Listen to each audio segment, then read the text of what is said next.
معزز سامعین کرام، ایک مسئلے کی وضاحت آج کے درس میں آپ کے سامنے کرنا چاہتا ہوں۔ وہ مسئلہ ہے، کیا مسجد میں بچوں کو لانا درست ہے یا نہیں؟ اکثر ہم دیکھتے ہیں کہ بچے اگر مسجد میں آ جائیں تو بہت سارے لوگ ناگواری کا اظہار کرتے ہیں، طرح طرح کی باتیں لوگ کرتے ہیں، بعض تو ان کو جھڑکی دیتے ہیں، بھگاتے ہیں۔ درست نہیں ہے کہ ہم بچوں کے ساتھ اس طرح سے پیش آئیں۔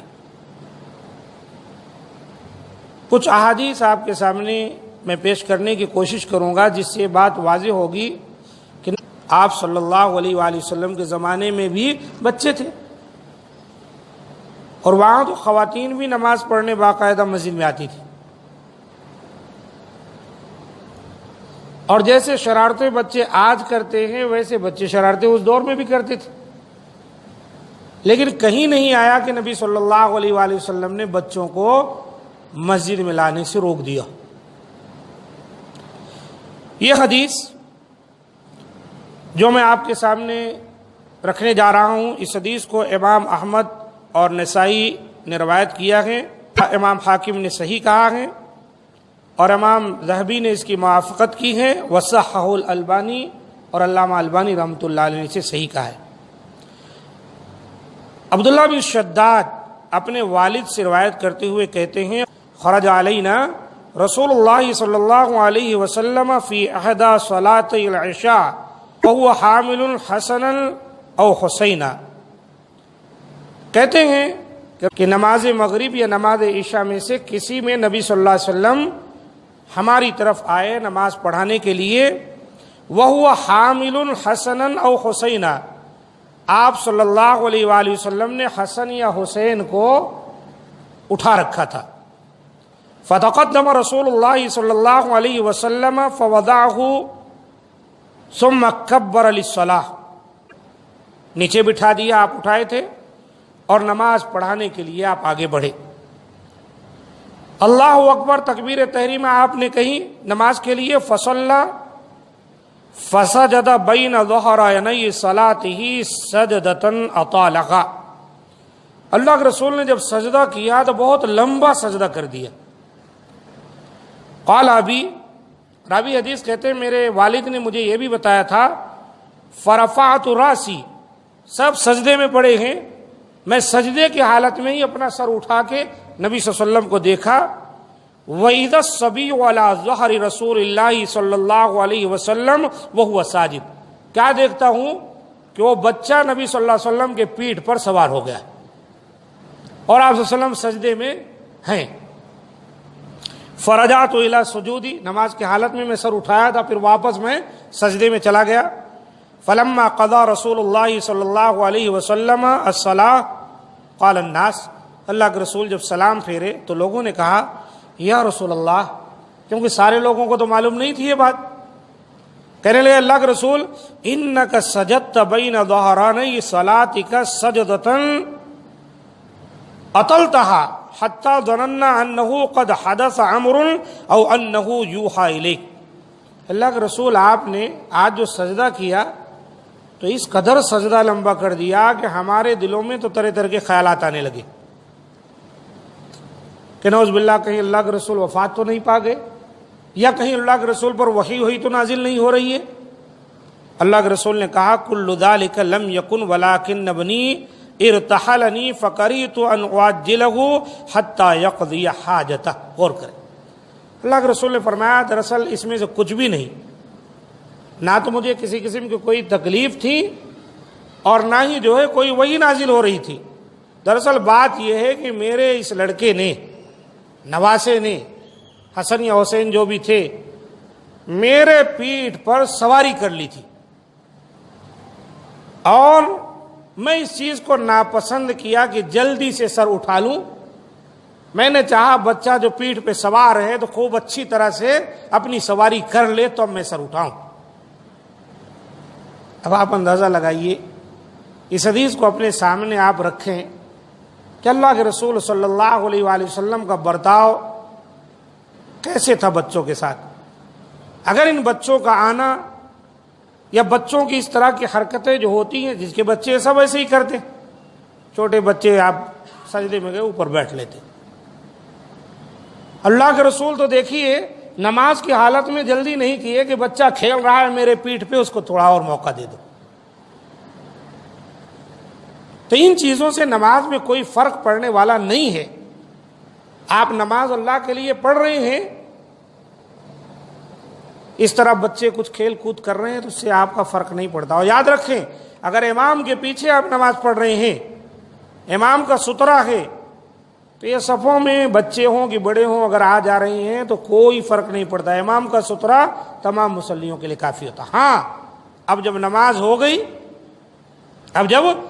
ہو گئی لوگ علیحدہ علیحدہ نماز پڑھنے لگے تو اس وقت ہم کو کنٹرول کر لینا چاہیے کہ مبادا بچہ کسی کے سامنے سے گزرے اور کسی کو تکلیف نہ پہنچے.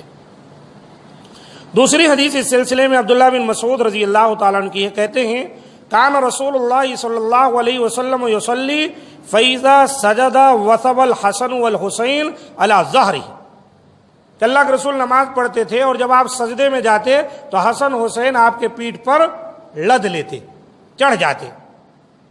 فاذا ارادوا ان یمنعوہما اشار الیہم, جب صحابہ کرام روکتے بچوں کو تو اللہ کے رسول اشارے سے کہتے رہنے دو.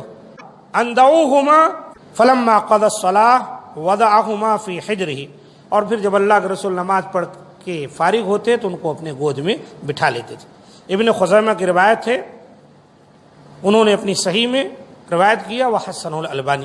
تیسری حدیث وقال ابو قتادہ رضی اللہ عنہ رأیت النبی صلی اللہ علیہ وسلم یؤم الناس وامامۃ بنت ابی العاص وہی ابنۃ زینب بنت النبی صلی اللہ علیہ وسلم علی عاتقہ, میں نے دیکھا کہ نبی صلی اللہ علیہ وسلم لوگوں کو نماز پڑھا رہے تھے اور امامہ بنت ابی العاص, ابو العاص کی بیٹی امامہ جو نبی صلی اللہ علیہ وسلم کی بیٹی زینب کی بیٹی ہیں, آپ کی نواسی, یہ نبی صلی اللہ علیہ وسلم کے کندھے پر رہتی تھی. اللہ کے رسول باقاعدہ اللہ اکبر کہتے تھے, ان کو اپنے کندھے پر بٹھا لیتے تھے نماز پڑھ, اور آپ لوگوں کو نماز پڑھا رہے ہیں, امامت کرا رہے ہیں. اور کہتے ہیں فَإِذَا رَقَعَ وَضَعَهَا, جب آپ رکوع میں جاتے ان کو اٹھا کر بٹھا دیتے. وَإِذَا رَفَعَ مِنَ السُّجُودِ أَعَادَهَا, اور جب سجدے سے فارغ ہو کر پھر کھڑے ہوتے واپس ان کو اپنے کندھے پہ بٹھا لیتے. اللہ اکبر, یہ نبی صلی اللہ علیہ وسلم کا طریقہ ہے میرے بھائی. یہی بچے, یہی ہمارے نونہال آنے والی نسل ہیں ہماری, یہی مسجدوں کو آباد کریں گے.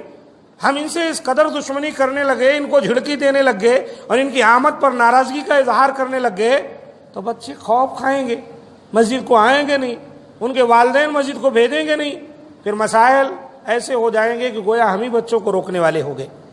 ہاں اگر بچہ بہت زیادہ چھوٹا ہے آپ اس کو کچھ ایسا اہتمام کیجئے کہ مسجد گندی نہ ہونے پائے, نجس نہ ہونے پائے, آپ ان کو سنبھالیے تھوڑا, لیکن ان کو مسجد میں لے کر ضرور آئیے. اس سے بچوں کو بہت زیادہ تقویت ملتی ہے, بچے خوش ہوتے ہیں, بچوں کی عادت ہوتی ہے جب لوگوں کو جیسا کرتے دیکھتے نا ویسا کرتے ہیں. آپ سجدہ کریں گے تو بچہ بھی سجدہ کرے گا, آپ رکوع کریں گے تو وہ بھی رکوع کرے گا. اپنے بازو میں چھوٹے سے بچے کو آپ بٹھا لیجئے جو ابھی 1-2 سال کا ہے, آپ انگلی ہلاتے ہیں تو بچہ بھی آپ کو دیکھ کے انگلی ہلانے لگ جاتا ہے. دیکھیں یہ طریقہ, یہ معصوم بچے سیکھیں گے تو آگے چل کر ان کے کام آئیں گے اور ہماری اولاد کی تربیت ہوگی. لہذا ان کو جھڑکی دینا, ان کو بھگانا, یہ سمجھنا بچوں کو لانا نہیں چاہیے, غلط بات ہے. جو حدیث آپ کے سامنے پیش کی گئی وہ رواہ البخاری و مسلم, امام بخاری مسلم نے روایت کیا. چوتھی حدیث, ایک حدیث ہے کہ رسول اللہ صلی اللہ علیہ وآلہ وسلم خود فرمایا کرتے تھے انی لاقوم فی الصلاۃ ارید ان اطول فیہا, کہ میں نماز پڑھانے کے لیے کھڑا ہوتا ہوں اور میرا ارادہ ہوتا ہے کہ میں قرات لمبی کروں. فاسمع بکاء الصبی, تو میں بچے کے رونے کی آواز سن لیتا ہوں. جو مائیں اس وقت آتی تھی بچوں کو ساتھ لے کر, وہ بچہ رونے لگ جاتا ہے. فاتجوز فی صلاتی, تو میں اپنی نماز کی قرات کو مختصر کر دیتا ہوں. کراہیت ان اشق علی امی, اس ڈر سے کہ اس بچے کی ماں کو کہیں تکلیف نہ ہو جائے میری لمبی قرات سے. دیکھ اللہ کے رسول کے زمانے میں مائیں آتی تھی اور بچوں کو لے کر آتی تھی. یہ ڈبل دلیل ہوئی, ایک تو بچوں کو لانے کی, دوسرے خواتین کو مسجد میں آنے کی. اور پھر نبی صلی اللہ علیہ وسلم اپنی امت پر کتنا شفیق اور مہربان تھے کہ بچہ روتا تو ماں کو کہیں تکلیف نہ ہو، اللہ کے رسول قرات کو مختصر کر دیتے تھے۔ اس حدیث کو بھی امام بخاری اور مسلم نے روایت کیا ہے۔ اس طرح سے اور بھی بہت ساری حدیثیں ہیں میرے دوستو، جو اس بات پر دلیل ہے کہ بچوں کا مسجد میں لے آنا ان کی ماں کا یا کسی مرد کا کوئی حرج نہیں۔ بس مسجد چونکہ پاک صاف جگہ ہے، لہذا ہم کو اور آپ کو کیا چاہیے، آج کل بچوں کے لیے الحمدللہ انتظام ہے، اندر کچھ ایک کپڑا آتا پہنا دیے آپ، الحمدللہ اگر وہ پیشاب بھی کرتا ہے تو باہر نہیں آتا، اور بچوں کو اپنے سامنے اپنے پاس رکھیں، جو معصوم بچے ان کو نماز میں آپ پکڑیں، ان کو تربیت دیں۔ الحمدللہ یہ ساری چیزیں جائز ہیں اور اللہ کے رسول صلی اللہ علیہ وسلم کی حدیث سے ثابت۔ اس کے علاوہ اگر کسی کو جو ہے کچھ الرجی ہے، پسند نہیں ہے، تو اس کی اپنی طبیعت کی بات ہے، اس پہ ہم کو توجہ نہیں دینا چاہیے۔ هذا ما عندي، سبحان ربك رب العزة عما يصفون وسلام على المرسلين والحمد لله رب العالمين۔